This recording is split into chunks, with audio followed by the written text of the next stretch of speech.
journée, nous avons invité deux personnes. Dominique Gillot, qui malheureusement ne peut pas être présente pour des raisons de santé sans gravité, mais qui indispose. En revanche, nous avons l'honneur d'accueillir monsieur François Tadelli, ici, qui est le président du Centre de recherche interdisciplinaire, qui a accepté notre invitation pour clôturer cette rencontre.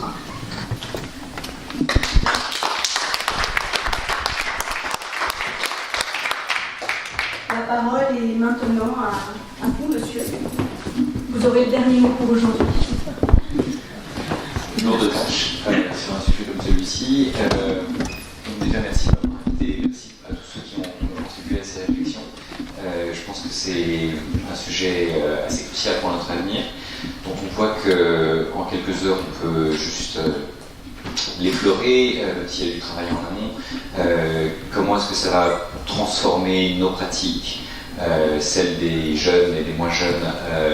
C'est un sujet qui va jusqu'en 2084 et au-delà, probablement faire, je ne sais pas si on fera encore couler de l'encre d'ici là, mais ça fera probablement discuter et réagir beaucoup même d'intelligence humaine et artificielle. Je pense que la question de la coévolution des intelligences, pour moi, est au cœur de notre avenir commun.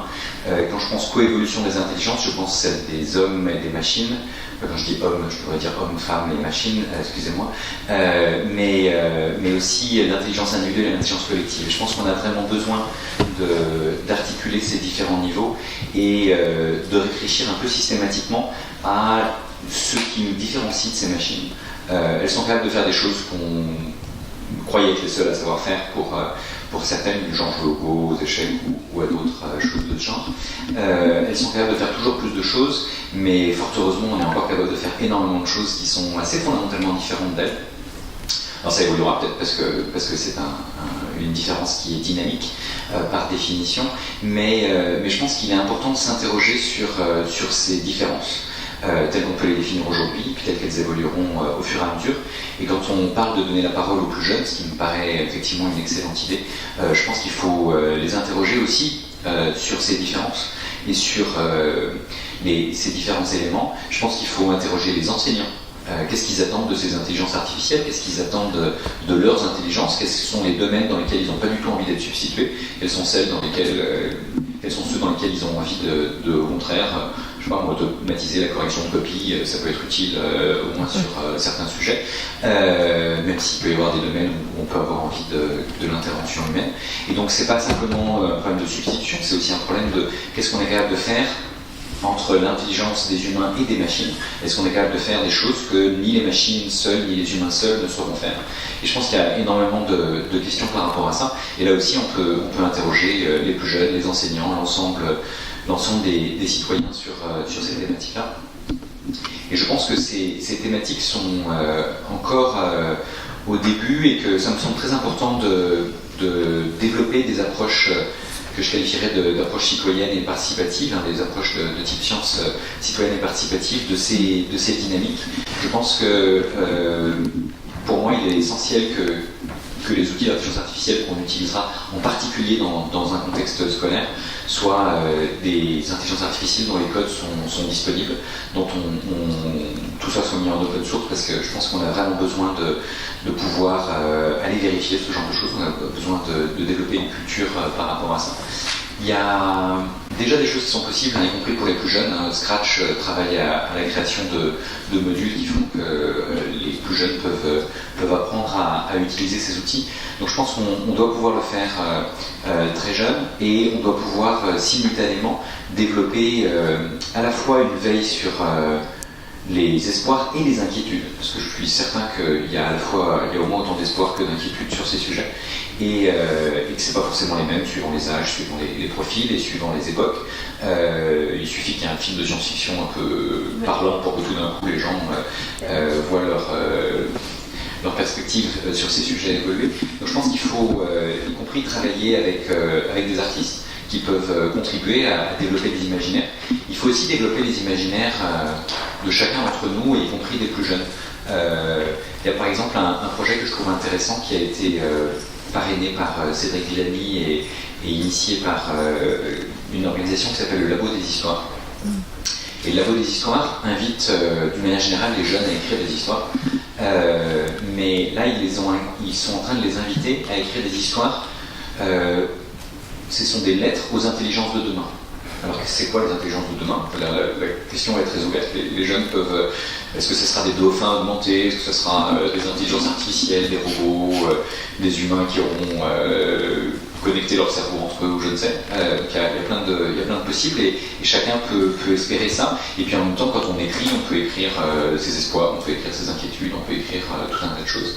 Donc ça, c'est le genre de choses qui, à mon avis, est intéressante à essayer de promouvoir, parce qu'on est encore au début de tout ça. De manière un peu plus pragmatique, pour donner un exemple de choses qui existent déjà à l'université, en particulier à Rennes, où Yann Lequin, enfin ne pas confondre avec Yann Lequin, a développé un projet que je trouve intéressant, qui est de former au big data et à l'intelligence artificielle tous ceux qui le souhaiteront, quelle que soit la majeure disciplinaire dans laquelle ils sont impliqués. Donc vous pouvez former évidemment des informaticiens, vous pouvez former des médecins, vous pouvez former des juristes, des architectes, des profs, etc. Et je pense que c'est extrêmement intéressant d'offrir ce genre de choses. Et une des manières dont il le fait, que je trouve intéressante, c'est de dire il a récupéré toutes les données internes à l'université sur quels étudiants s'inscrivent et comment ils ont plus ou moins de chances de réussir. Et vous savez tous qu'il y a des dynamiques qui ne sont pas complètement triviales par rapport à ça.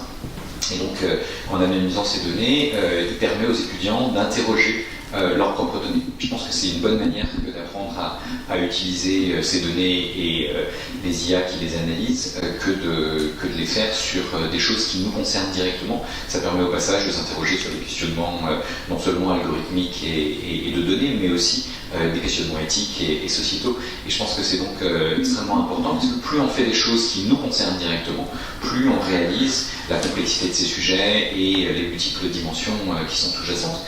Et a fortiori, si on le fait en mêlant des étudiants qui viennent de mondes très différents et qui vont donc avoir pour les juristes des visions différentes, peut-être des informaticiens ou des médecins, mais c'est peut-être du regard croisé de ces différentes disciplines que naîtront une partie de ce que vous disiez tout à l'heure quand vous parliez de projets de recherche interdisciplinaire.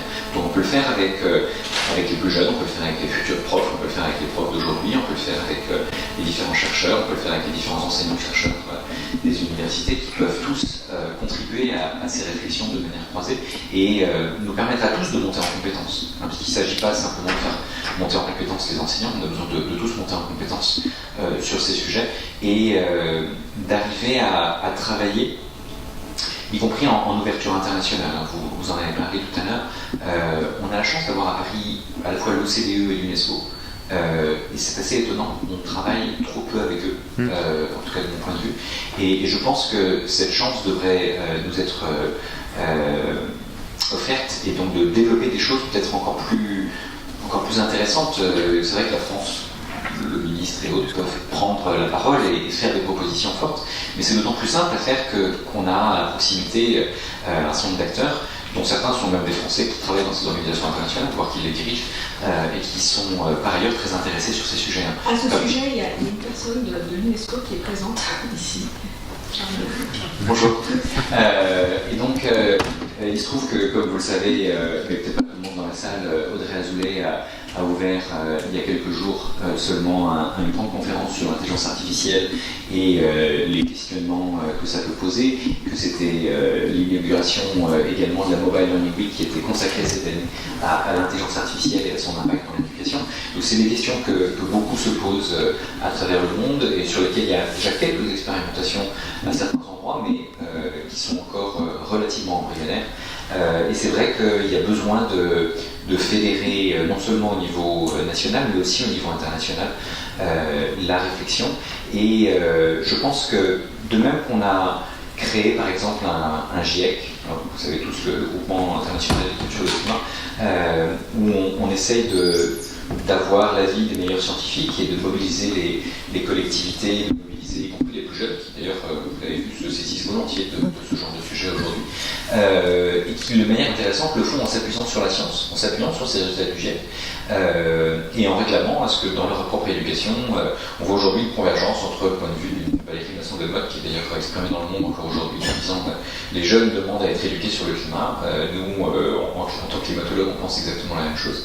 J'ai l'intuition que demain, il y aura peut-être un groupement international d'études sur l'intelligence artificielle ou sur les intelligences et leurs évolutions, et que les jeunes et les moins jeunes, les chercheurs et les citoyens, les enseignants et tous les acteurs de la société civile et des entreprises seront invités à débattre de ces sujets. Et je pense qu'on a besoin de ce genre de choses, parce qu'il est à peu près certain que le climat va impacter nos sociétés, mais je pense que l'intelligence artificielle va l'impacter de manière qui est encore assez imprédictible, mais qui sera probablement au moins aussi importante. Et donc il y a besoin d'avoir ce genre de discussion telle qu'elle est initiée aujourd'hui, à la fois des échelles locales, avec un certain nombre d'experts qui donnent des points de vue, et puis à des échelles dans lesquelles on implique les plus jeunes, on implique l'ensemble du monde enseignant, on implique l'ensemble de la société, et puis on le fait à des échelles nationales et internationales.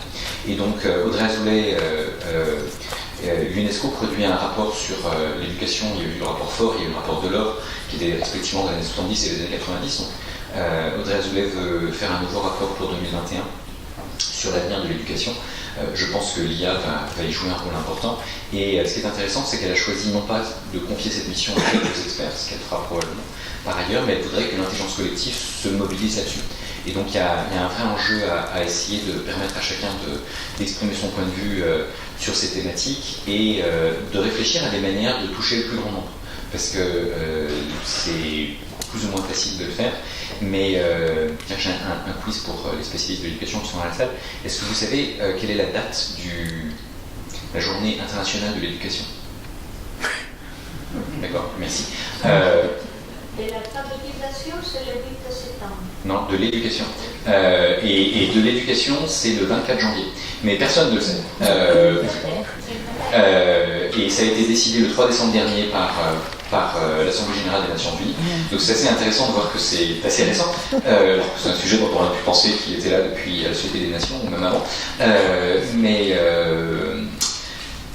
Et donc, ce qu'on se disait avec Audrey Azoulay et un certain nombre de ses collaborateurs, c'est que ça serait intéressant d'utiliser cette journée-là pour s'interroger sur ce que c'est qu'apprendre et enseigner au XXIe siècle, et éventuellement faire remonter un certain nombre des questionnements qui sont les vôtres aujourd'hui, ou l'ensemble des questionnements qu'on peut se poser sur ces thématiques, et d'utiliser cette journée-là pour faire une espèce de crowdsourcing des différentes interrogations qu'on peut avoir, créer des bases de données, et puis voir un petit peu quels sont les sujets prioritaires pour l'ensemble des acteurs, jeunes et moins jeunes, et puis essayer éventuellement, parce que c'est un marronnier, le 4 janvier, il y en a bien un par un scoop, mais ça permet éventuellement de mobiliser de manière régulière les énergies sur ce sujet, et donc je pense qu'on peut le faire au niveau national et au niveau international, et on peut comme ça essayer de faire des choses qui sont dans lesquelles on aura aussi besoin d'IA, ce qui est pour peut-être finir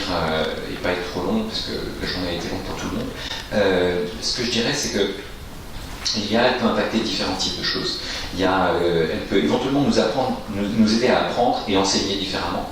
Elle peut aussi, il peut être utile d'apprendre comment fonctionne l'IA et enseigner comment fonctionne l'IA. Et puis elle peut nous inviter à réfléchir à comment est-ce qu'on apprend et on enseigne à l'heure de l'IA. Et à l'heure de l'IA, ça peut être éventuellement sans IA. De même qu'apprendre à l'heure du numérique, ça peut être apprendre à éteindre son téléphone portable, par exemple. Et je pense qu'on a besoin de ça pour réfléchir à qu'est-ce qui fait de nous un être humain et qu'est-ce qui fait de nous un citoyen qui se pose des questions, qui cherche du sens. Une des choses il y a des gens qui connaissent mieux l'IA que moi dans la salle, mais une des choses qu'à ma connaissance l'IA ne sait pas faire, c'est répondre à la question de qu'est-ce qui fait sens.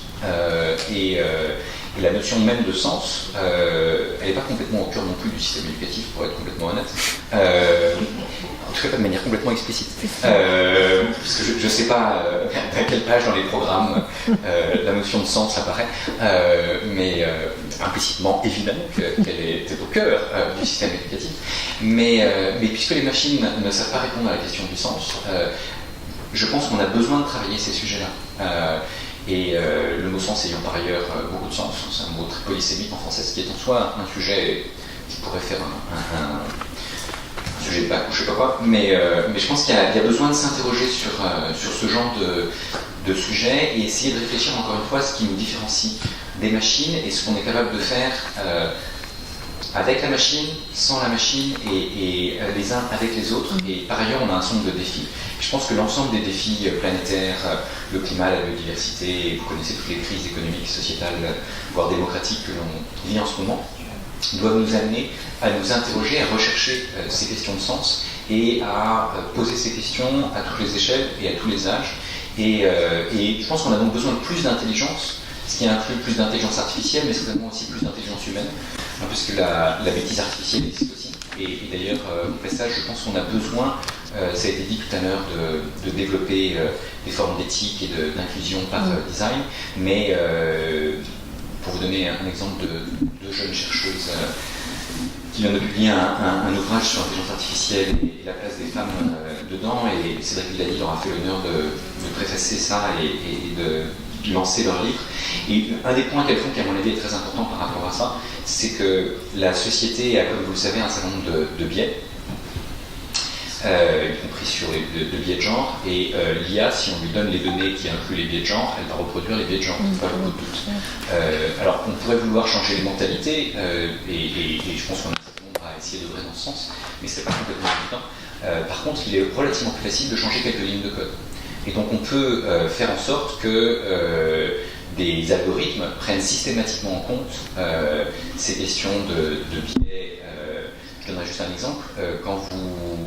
Si vous faites des propositions à des garçons et des filles sur leur orientation professionnelle, vous pouvez le faire à partir des données d'aujourd'hui, auquel cas vous allez faire des propositions qui vont être profondément biaisées. Vous pouvez systématiquement dire que vous allez faire les mêmes propositions à des garçons et à des filles. Et ça, c'est quelque chose que vous pouvez coder dans un algorithme qui va à ce moment-là faire ce que vous souhaitez. Donc cette question de l'éthique, à mon avis, elle est essentielle, et je pense qu'on a besoin de se la poser systématiquement. Donc une espèce de éthique by design, inclusion by design, je pense que c'est des questions qui sont très importantes et dans lesquelles on a besoin non seulement de spécialistes d'algorithmique, mais aussi de citoyens engagés et de gens qui se posent les bonnes questions par rapport à ça. Donc voilà, essayer de systématiquement se poser ce genre de questions, de les lister, d'avoir des lieux physiques, mais aussi des lieux numériques dans lesquels ces questions peuvent être transparentes, et on peut demander, ça peut être inscrit dans le droit, que les algorithmes soient non seulement disponibles, mais également systématiquement essayent d'être aussi équitables que possible, et que le droit opposable à l'équité et à l'éthique systématique, parce que je pense que c'est une des conditions qui fera qu'éventuellement ces choses seront acceptables socialement, parce que si on ne le fait pas, on peut aller vers peut-être des dérives qui peuvent exister dans d'autres pays, mais on peut vouloir, dans un pays comme le nôtre, promouvoir des valeurs humanistes, et en particulier dans un lieu comme le Collège de France, qui est un lieu qui a contribué à faire naître un certain nombre de ces réflexions il y a déjà quelques siècles. Je pense qu'on se doit de revendiquer ces questions-là et de faire systématiquement l'intégration à la fois des progrès de la technique, mais aussi des progrès de l'éthique. Et pour finir, je citerai Aristote qui disait il y a 3 formes de connaissance pour lui: épistémé, techné et phronésis. Épistémé, c'était la connaissance du monde, alors ça nous a bien fait progresser scientifiquement parlant. Techné, ça donnait évidemment toute la technologie que vous connaissez, et phronésis, je ne sais pas qui connaît la phronésis dans la salle, c'est toujours intéressant de poser la question, mais c'est l'éthique de l'action. Et donc on a fait progresser exponentiellement épistémé et techné, mais moins l'éthique de l'action, et je pense qu'on a besoin systématiquement de l'intégrer dans toutes les réflexions qu'on a sur les développements scientifiques et techniques et les impacts sociétaux, en particulier sur des sujets aussi fondamentaux que l'intelligence artificielle. Merci.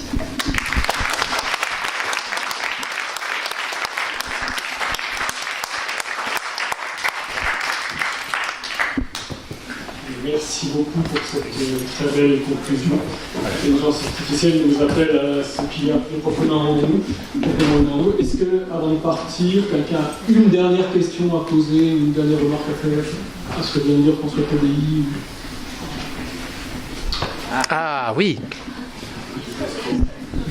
l'UNESCO.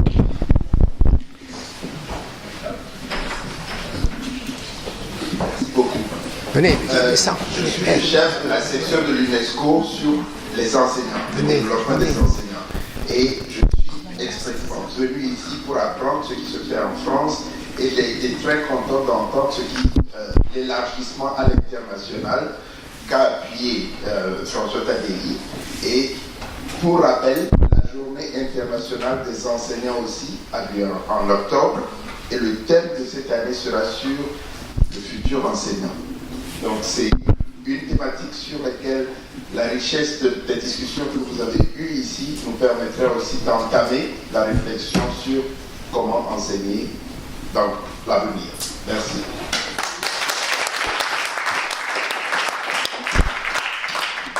Merci à tous, en espérant que cette journée soit le commencement de quelque chose. Et merci à tous.